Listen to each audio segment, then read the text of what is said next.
வணக்கம். செல்வகுமாரின் மாலை வானிலை ஆய்வறிக்கை. அதிகாரப்பூர்வ வானிலை அறிக்கைக்கு இந்திய வானிலை ஆராய்ச்சித்துறை அறிக்கையை பார்க்கவும்.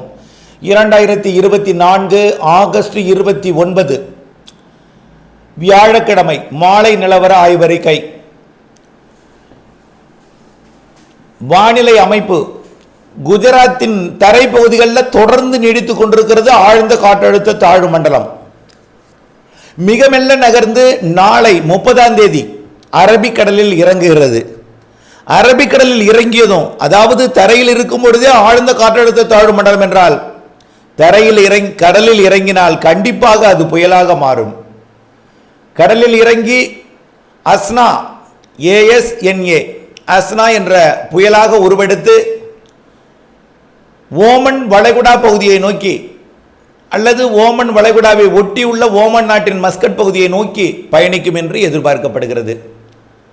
இருந்தாலும் அரபிக்கடலில் இறங்கி அது ஓமன் நாட்டை நோக்கி பயணிக்கும் பொழுது ஓமன் நாட்டின் கடலோர பகுதிகளில் வெப்பநிலை 28 டிகிரி தான் இருக்கு. 28 டிகிரி 26 டிகிரிக்கு மேலே இருந்தாலே போதும் புயலுக்கு. 28 டிகிரி வரை இருக்கிற காரணத்தினால ஓமன் நாட்டை நெருங்கி சற்று மழைப்பொழிவுடன் காற்று பாதிப்பையும் ஓமன் நாட்டிற்கு கொடுக்கலாம். இது ஒரு நிகழ்வு. அடுத்த இரண்டாவது நிகழ்வு, தமிழ்நாட்டில் மழைப்பொழிவு தொடங்கி பொழிந்து கொண்டிருக்கிறது. அது தொடர்பாகவும் இதில் இறுதி வரை கேட்டு பயன்பெறுக. இன்றைக்கு மழைப்பொழிவு எங்கெல்லாம் பெய்ய போகிறது, எங்கெல்லாம் பெய்து கொண்டிருக்கிறது, வரக்கூடிய இரவிலே எங்கெல்லாம் மழைப்பொழிவு கொடுக்க போகிறது என்பதை இறுதி வரை கேட்டு பயன்பெறுக. நிகழ்வு 2, வங்கக்கடலிலே நேற்று உருவான காற்றழுத்த தாழ்வு நிலை இன்று காற்றழுத்த தாழ்வு பகுதியானது. இன்று இரவு ஆழ்ந்த காற்றழுத்த தாழ்வு பகுதியாக, அதாவது டீப் டிப்ரெஷன், மன்னிக்கவும், வெல் மார்க்டு லோ பிரஷர், ஆழ்ந்த காற்றழுத்த தாழ்வு பகுதி வெல் மார்க்டு லோ பிரஷராக இன்று இரவு உருவெடுக்கிறது. நாளை டிப்ரெஷனாகவும் நாளை மறுதினத்திற்குள் அது டீப் டிப்ரெஷனாகவும் உருவெடுக்கும். இந்த நிகழ்வு 3ஆம் தேதி வரை ஆந்திர பிரதேசம் மற்றும் ஒடிசா, சத்தீஸ்கர், தெலுங்கானா மாநிலங்களுக்கு கன, மிக கன, அதிகன, அதீத கனமழை பொழிவு வரை கொடுக்கும். இது ஒரு புறம் இருக்க, தமிழ்நாட்டிலே மழை பொழிவு எப்படி அமைய போகிறது என்பதை பார்ப்போம். இன்றைக்கு சற்று தென்மேற்கு பருவமழை கேரளா எல்லையோர மாவட்டங்களில், அதாவது நீலகிரி முதல் கன்னியாகுமரி வரைக்கும் சற்று மதியமே தொடங்கியது. ஓரிரு முறை முக்கோணம், ஆறுவேலூர் வரைக்கும், முக்கோணம், ஆறுவேலூர், கணபதிபாளையம் இந்த பகுதி வரைக்கும் தூறல் சாரல் கொடுத்தது. 2 முறை சாரல் கொடுத்தது. நீலகிரி, வால்பாறை, மேலும் கன்னியாகுமரி வரைக்கும் தென்காசி மாவட்டத்தில் கூட சாரல் மழைப்பொழிவை ஆங்காங்கே கொடுத்தது. பிறகு அந்த மழைப்பொழிவு உள் மாவட்டங்களில் சற்று பரவலானது. தருமபுரி, கிருஷ்ணகிரி, சேலம் மாவட்டத்தில் ஆங்காங்கே தீவிரமடைந்து அந்த மழைப்பொழிவு இன்றைக்கு நல்லா புரிஞ்சுக்கணும். நம்ம என்னென்ன சொன்னோம்?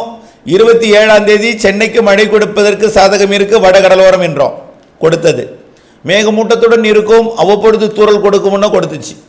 இன்றைக்கு 29ஆம் தேதி, 30ஆம் தேதி, 31ஆம் தேதியில் வடகடலோரம், வட உள் மாவட்டங்கள், டெல்டா மாவட்டங்களுக்கு வடக்கே ஆங்காங்கே நல்ல மழை பொழிவை கொடுக்கும். புதுக்கோட்டை, சிவகங்கை, ராமநாதபுரம் மாவட்டத்துக்கும் இருக்கிறது என்றும் ஏற்கனவே கொடுத்து ஓய்ந்திருக்கிறது. இப்பொழுது சேலம் மற்றும் கிருஷ்ணகிரி, தருமபுரி மாவட்டங்களில் உருவான மழை நாமக்கல் மாவட்டத்திற்கும் ஆங்காங்கே கொடுத்துவிட்டு அந்த மழைப்பொழிவு தற்பொழுது தருமபுரி, கிருஷ்ணகிரி மாவட்டத்திலிருந்து மாவட்டம் முதல் திருப்பத்தூர் மாவட்டம், ஆம்பூர், வாணியம்பாடி, கிருஷ்ணகிரி மாவட்டத்தோட ஊத்தங்கரை, திருவண்ணாமலை மாவட்டத்தோட செங்கம், திருவண்ணாமலை போன்ற பகுதிகளுக்கு நல்ல மழைப்பொழிவை கொடுத்து வருகிறது. இந்த மழைப்பொழிவு அப்படியே போலூர் மற்றும் கிழக்கு பகுதியை நோக்கி நகரும். திருவண்ணாமலை, சாத்தனூர் அணைக்கட்டு பகுதி, செங்கம், ஏற்கனவே மழை தொடங்கி இருக்கும். செங்கமெல்லாம் இந்த அறிக்கை கொடுத்து கொண்டிருக்கும் போது மிக வேகமாக கிழக்கு நோக்கி நகர்கிறது. திருவண்ணாமலைக்கும் தொடங்கி இருக்கும், 7 மணிக்குள்ள கண்டிப்பாக தொடங்கிடும். போலூர், சேத்துப்பட்டு மற்றும் திருக்கோவிலூர், விழுப்புரம் இந்த பகுதிகளுக்கெல்லாம், புதுச்சேரி, கடலூர், நெய்வேலி, உளுந்தூர்பேட்டை, அதே போல பெண்ணாடம் போன்ற பகுதிகளுக்கும், பெரம்பலூர் மாவட்ட பகுதி, கடலூர் மாவட்ட பகுதி, மேலும் கள்ளக்குறிச்சி மாவட்ட பகுதி, விழுப்புரம் மாவட்ட பகுதி, திருவண்ணாமலை மாவட்ட பகுதி, திருப்பத்தூர் மாவட்ட பகுதி, வேலூர் மாவட்ட பகுதி என்று இந்த மழைப்பொழிவு வேலூர் மாவட்ட தெற்கு பகுதிக்கு மட்டும்தான் வாய்ப்பு இருக்கு. ஆரணிக்கு தெற்கே, அதாவது வேலூர் மாவட்டத்தில் ஒரு சில இடங்கள் இருக்கும். கொஞ்சம் பரவலான மழைப்பொழிவு தெற்கு ஓரத்திலையும், கண்டிப்பாக பரவலான மழைப்பொழிவு திருவண்ணாமலை, கள்ளக்குறிச்சி, விழுப்புரம், கடலூர், பெரம்பலூர், அரியலூர் மாவட்ட வடக்கு பகுதி இதுவரைக்கும் மழை இருக்கும். அரியலூர் மாவட்டத்துக்கே நல்ல மழை தெரிகிறது. ஜெயங்கொண்டம் மற்றும் பார்த்தீங்கன்னா கங்கை கொண்ட சோழபுரம், அதேவேளை கும்பகோணத்துக்கு வடக்கு நல்ல மழை தெரியுது. தஞ்சாவூர் மாவட்டம் வடக்கு பகுதி, அதாவது சோழபுரம், அணைக்கரை இந்த பகுதியிலிருந்து, அதே போல சீர்காழி,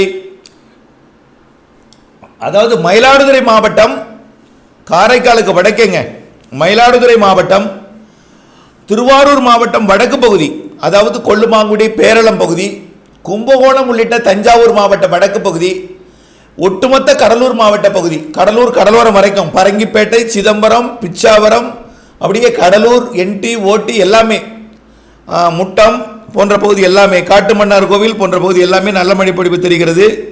இந்த மழைப்பொழிவு கண்டிப்பாக இரவு 7-8 மணிக்குள்ளர கடலோரத்திற்கு வந்து மயிலாடுதுறை மாவட்டம் முதல் விழுப்புரம் மாவட்டம் வரைக்கும் ஒரு நல்ல மழைப்பொழிவை கொடுக்கும். பிறகு நள்ளிரவுக்குள் சென்னை, திருவள்ளூர், காஞ்சிபுரம், செங்கல்பட்டுக்கும் மழை வாய்ப்பு தெரியுது.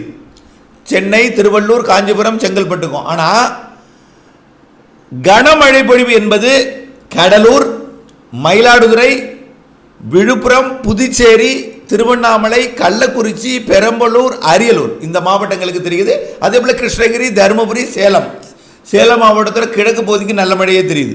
இந்த மழைப்பொழிவு இன்றைக்கு மட்டும்தாங்க இந்த கொஞ்சம் தீவிரமாக இருக்கும். ஏன்னா இப்போ தான் தீவிரம் அடைஞ்சிட்டு இருக்கு. காற்று சுருங்கி போச்சுன்னு வச்சுங்க. இந்த அளவுக்கு ஒரு காற்றழுத்த தாழ்வு வெல்மார்க்கு லோ ப்ரெஷர் ஆகிட்டுன்னு வச்சிங்களேன், நன்கமைந்த காற்றழுத்த தாழ்வு பகுதியை இரவாயிட்டுனா இந்த அளவுக்கு ஒரு பெரிய மழைப்பொழிவு கொடுக்காது. ஆனால் மழைப்பொழிவு கொடுக்கும். தென் மாவட்டங்களையும் மழை இருக்குது, ஆங்காங்கே மழை பொழிந்து கொண்டிருக்கிறது. பார்த்தீங்கன்னா திண்டுக்கல் மாவட்டத்தில் கூட, திண்டுக்கல் மதுரை இடைப்பட்ட பகுதி, அதாவது நத்தம் பகுதியிலையும் மழைப்பொழிவு பொழிந்து கொண்டிருக்கிறது. திருப்புவனம் பகுதி மற்றும் மானாமதுரை பகுதி, சிவகங்கை மாவட்ட பகுதியிலையும் மழைப்பொழிவு, அருப்புக்கோட்டை பகுதியிலையும் ஆங்காங்கே லேசான மழைப்பொழிவு, பேரையூர் பகுதியிலோட தூரல் சாரல் மழைப்பொழிவெல்லாம் நடந்து கொண்டிருக்கிறது. மேற்கு தொடர்ச்சி மலையில் மழைப்பொழிவு. இன்னும் பார்த்தீங்கன்னா கோயம்புத்தூர் மாவட்டத்தில் கூட கொஞ்சம் லேசான மழை காமநாயக்கம்பாளையத்துக்கு வருது. உடுமலைப்பேட்டைக்கு மேலும் ஒரு சாரல் காத்திருக்கிறது இன்றைக்கு இரவு. அதே போல் வேட்டைக்காரன் புதூரிலிருந்து பொள்ளாச்சி பகுதி வரைக்கும் நல்ல மழைப்பொழிவு தெரிகிறது. இன்னும் நல்ல மழைப்பொழிவுனா பெரிய மழை இல்லை, ஒரு மிதமான லேசான மழைப்பொழிவு இருக்கும். நல்ல ஒரு கனமழைப்பொழிவுனா இன்றைக்கி ஆம்பூர்லேருந்து கும்பகோணம் வரைக்கும், கடலோரத்தில் பார்த்தீங்கன்னா மரக்காணத்திலேருந்து காரைக்கால் வரைக்கும், காரைக்காலுக்கு வடக்கே தான், காரைக்கால் உறுதிப்படுத்த முடியல. ஆனால் மயிலாடுதுறை மாவட்டத்தில் நல்ல மழைப்பொழிவு இன்றைக்கு கொடுக்கும். நாளை இன்னைக்கு இதை விட கொஞ்சம் பரப்பில் குறைஞ்சி தான் இருக்கும். எல்லா மாவட்டங்களுக்குமே வாய்ப்பு இருக்கும். 3ஆம் தேதி வரை மழை வாய்ப்பு இருக்குது. ஆனால் இன்னைக்கு பெய்த பரப்பளவில் கொஞ்சம் அதிக மழை பொழிவு நாளைக்கு இருக்காது. நாளை இந்த தாழ்வு பகுதி சுருங்கிடும். காற்று குவிதல் எல்லாமே ஆந்திர பிரதேசம் மற்றும் தெலுங்கானா பகுதியில் மட்டுமே அமையும். தமிழ்நாட்டில் வெப்பசலன மழைப்பொழிவு பரப்பில் குறைந்து மாலை இரவு மழைப்பொழிவு இருக்கும், பரப்பில் குறைந்து இருக்கும். ஆனால் 3ஆம் தேதி வரை மழை இருக்குது. 3ஆம் தேதி வரை இந்த சுற்றின் மழை இருக்குது. 4ஆம் தேதி 5ஆம் தேதியில் இந்த நிகழ்வு உள்ளே போயிடும். அப்போ இருகாற்று இணைவு என்பது இங்கே இருக்காது.